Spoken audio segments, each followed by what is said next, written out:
Can we give Adrian Holmes, Chief Creative Officer of Y&R, a big round of applause?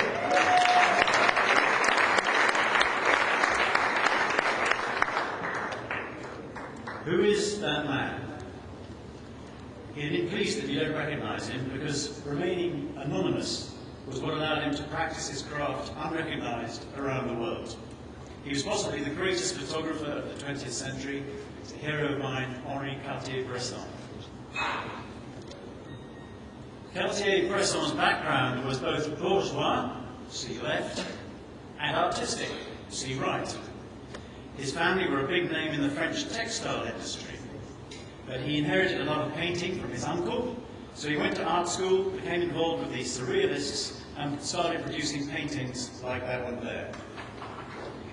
But Cartier-Bresson was unfulfilled as an artist, and in 1930 he went in search of adventure, spending a year on the Ivory Coast in Africa. And when he ran out of money, he survived by shooting game and selling it to the local villagers, so perfecting the art of stalking his prey undetected.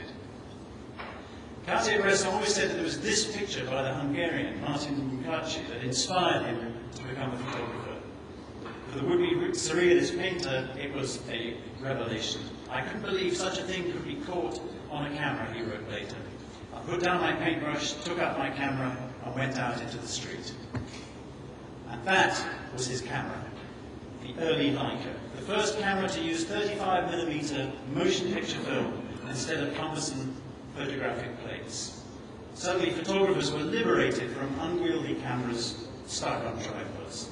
The Leica was fast, discreet, and deadly accurate, and it was exactly what Cartier-Bresson needed to stalk his prey.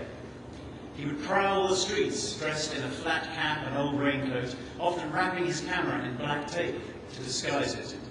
He operated like some sort of master pickpocket, snatching images from under the very noses of his subjects. But what Cartier-Bresson possessed above all was a painter's eye for geometrically exquisite framing, and then an almost animal instinct for knowing exactly when to press the shutter. And he later described this process as the decisive moment, which is putting your brain, your eye, and your heart in the same line of sight, he said. So it's a summer's day in 1938, and Cartier-Bresson is walking along the banks of the Marne, and this picnic group catches his eye. The hats are good. Okay, he's pouring the wine, she's buttering her tartine, ease the frame up a touch, not just yet, something else. Oh, the middle guy is shifting his bum, quick, c'est ça. Here the static shapes of interlocking shadow and light are like a cubist abstract. Suddenly skittering through it all, the running shape of the girl appears, transforming the image, and Cartier-Bresson catches her with millimetre precision. A lucky shot, you might think, but somehow Cartier-Bresson built his career out of lucky shots, like this one. It's interesting that we're having to look at these pictures for a full 20 seconds, because that's when previously hidden details begin to emerge. Take a closer look. Did you notice, for instance, the visual echo of the jumping man in the poster on that wall there? And it occurs to me that there are links between the formal rules of Pecha Kucha and the artistic constraints Cartier-Bresson applied to his own photography. He would only allow himself a standard 50mm lens. He shot only in black and white, and he would always work by available light, never, gentlemen, flash. But toughest of all was his insistence on the fixed format of his shots. This is because Cartier-Bresson never, ever cropped his photos. He wanted to preserve the purity of what the camera had captured at the decisive moment. And the black lines that you always see around his prints are indeed the edge of the 36-24 negative to prove the point. You might dismiss Cartier-Bresson's framing rule as tiresome artistic posturing, but I think it's the key to what makes his photos so extraordinary. By forcing his vision into this set framework, he simply has to find a way to make the composition work, and that makes it better. You could make the same point about Shakespeare's self-imposed sonnet structure, every poem built out of 14 lines of iambic pentameters with a rigid rhyming scheme, and that produced some of the greatest poetry ever written.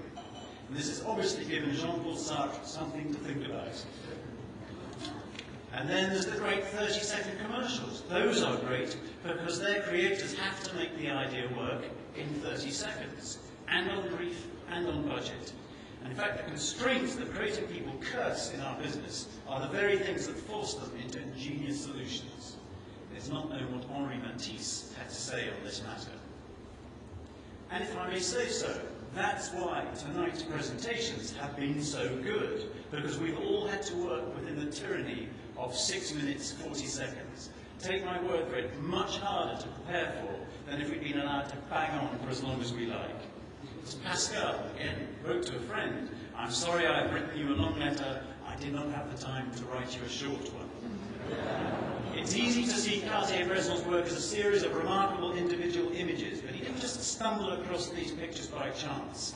He had clients for magazines. He had a brief, news assignments, whether it was covering the liberation of Germany in 1945, or indeed illustrating an article for Life magazine about refugee camps in India in 1948.